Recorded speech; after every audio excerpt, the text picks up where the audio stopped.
Hi, I'm David Johnson. I'm pastor of New Tabor Brethren Church. Welcome to Bible Boost.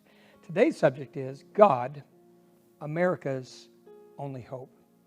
Man, this tumultuous election and what's going on, we have more elected officials from the last several elections that have contempt for our Constitution, and it just bothers me. And you see this election is just something that we're continuing in.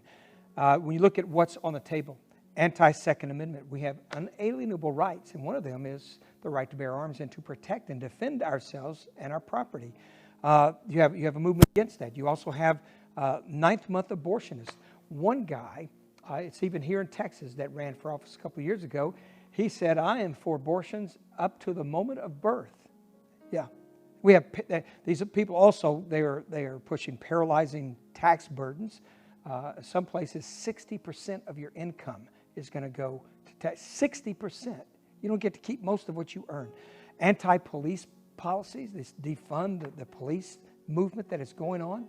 I mean, anti-police, I'm pro-police.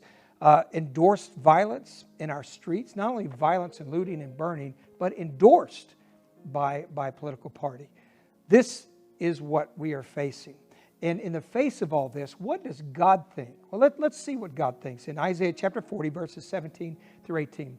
Before God, before Him, all the nations are as nothing. They're regarded by Him as worthless and less than nothing. With whom then will you compare God? To what image will you liken Him? God's above all this stuff. Jeremiah chapter 10 and verse 10. But the Lord is the true God. He is the living God, the eternal King. When He is angry, the earth trembles. The nations cannot endure God's wrath.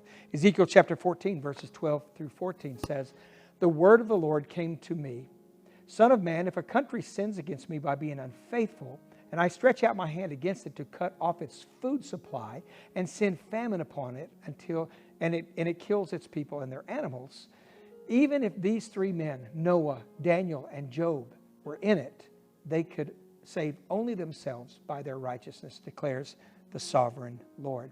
And then finally, Psalms chapter 33, verses 12 through 19 says, "Blessed is the nation whose God is the Lord." Period.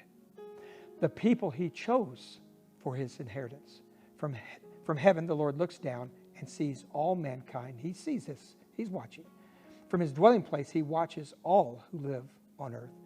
He who forms the hearts of all, who considers everything they do. No king is saved by the size of his army, his military. No warrior escapes by his great strength, our economy.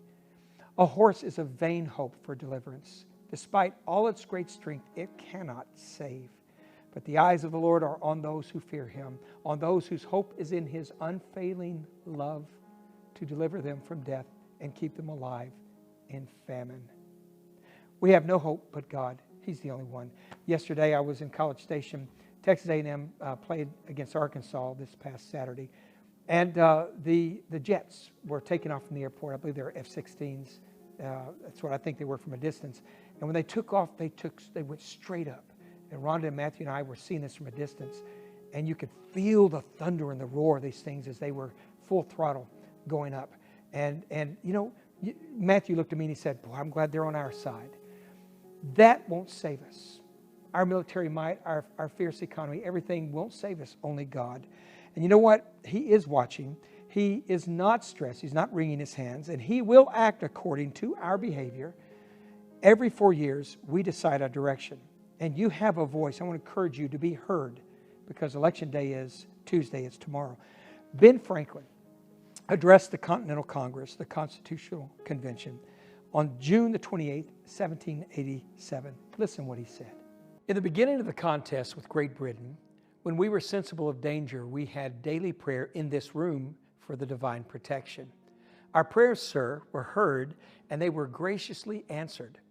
All of us who were engaged in the struggle must have observed frequent instances of a superintending providence in our favor." That's called miracles. Now, to that kind of providence, we owe this happy opportunity of consulting in peace on the means of establishing our future national felicity.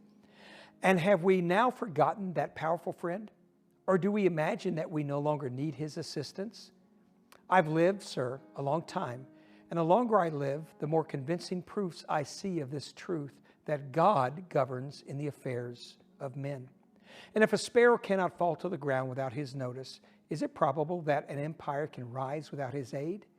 We have been assured, sir, in the sacred writings that except the Lord build the house, they labor in vain that build it. I firmly believe this, and I also believe that without his concurring aid, we shall succeed in this political building no better than the builders of Babel. We shall be divided by our little partial local interests. Our projects will be confounded, and we ourselves shall become a reproach and a byword down to future ages. That sounds familiar. And what is worse, mankind may hereafter, from this unfortunate instance, despair of establishing governments by human wisdom and leave it to chance, war, and conquest. I therefore beg leave to move that henceforth prayers imploring the assistance of heaven and its blessings on our deliberations be held in this assembly every morning before we proceed to business, and that one or more of the clergy of this city be requested to officiate in that service. As I speak, that continues. The way we're voting, that will cease. My friend, God's watching. He knows. And Mr. Franklin grew to realize that God was America's only hope. And I'm going to tell you today, I hope you agree with me, I stand with Mr. Franklin. God bless you. We'll see you next time on Bible Boost.